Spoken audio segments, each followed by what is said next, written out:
Diploma engineering এর মান কিসের সমান এমন একটি প্রশ্ন অনেক শিক্ষার্থীর মাথায় ঘুরপাক খায়, ফলে কৌতূহলী হয়ে ওঠে জানার জন্য। আসলে ডিপ্লোমা ইঞ্জিনিয়ারিং এর মান ডিপ্লোমা ইঞ্জিনিয়ারিং এরই সমান, কারণ এটি একটি স্বতন্ত্র ডিগ্রি। তবে অনেক ক্ষেত্রে এটি এইচএসসির সমমান বলা হয়। যদিও এইচএসসির সমমান বলা হয়, কিন্তু একটি বিষয় একটু লক্ষ্য করবেন, এইচএসসি পাশ করা শিক্ষার্থীর চাকরির আবেদনের পোস্টে একজন ডিপ্লোমা ইঞ্জিনিয়ার আবেদন করতে পারলেও ডিপ্লোমা ইঞ্জিনিয়ারিং এর পোস্টে একজন এইচএসসি শিক্ষার্থী আবেদন করতে পারে না। অর্থাৎ আমরা এখান থেকে বুঝলাম, যদিও সমমান বলা হচ্ছে, কিন্তু ডিপ্লোমা ইঞ্জিনিয়ারিং আসলেই স্বতন্ত্র এবং আলাদা। আবার যদি বলি, চাকরির ক্ষেত্রে ডিপ্লোমা ইঞ্জিনিয়ারিং এর জন্য সুনির্দিষ্টভাবে 10ম গ্রেডের চাকরির সুযোগ রয়েছে।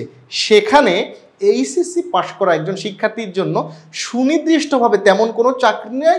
যদি চাকরিও হয়, সেটা 15-16তম গ্রেডে চলে যায়। অর্থাৎ এখানেও এইচএসসি ডিপ্লোমা ইঞ্জিনিয়ারিং থেকে পিছিয়ে। অপরদিকে ডিপ্লোমা ইঞ্জিনিয়ারিংয়ে পড়তে হলে একজন এইচএসসি পাশ করা শিক্ষার্থী যদি ভর্তি হতে চায়, তাকে 3য় পর্বে ভর্তি হতে হয়, যেখানে পলিটেকনিকে 8টি সেমিস্টার রয়েছে। অর্থাৎ এইচএসসি পাশ করার পর সে মাত্র 2টা সেমিস্টার শেষ করে গিয়ে 3য় সেমিস্টারে ভর্তি হয়।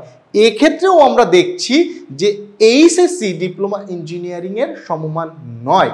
সো ডিপ্লোমা ইঞ্জিনিয়ারিং একটি স্বতন্ত্র ডিগ্রি, এবং এই ডিগ্রির মাধ্যমে মূলত এক ইঞ্জিনিয়ারিং প্রফেশনে একজন সহকারী প্রকৌশলীর সহযোগী হিসেবে আমাদের এই ডিপ্লোমা ইঞ্জিনিয়ারগণ উপসহকারী প্রকৌশলী হিসেবে কাজ করে। সো এই ডিপ্লোমা ইঞ্জিনিয়ারিংয়ের মান কেমন, এটা নিয়ে প্রশ্ন করা সম্পূর্ণ অহেতুক একটি বিষয়। এটি একটি স্বতন্ত্র ডিগ্রি, এটা ডিপ্লোমা ইঞ্জিনিয়ারিংয়েরই সমান।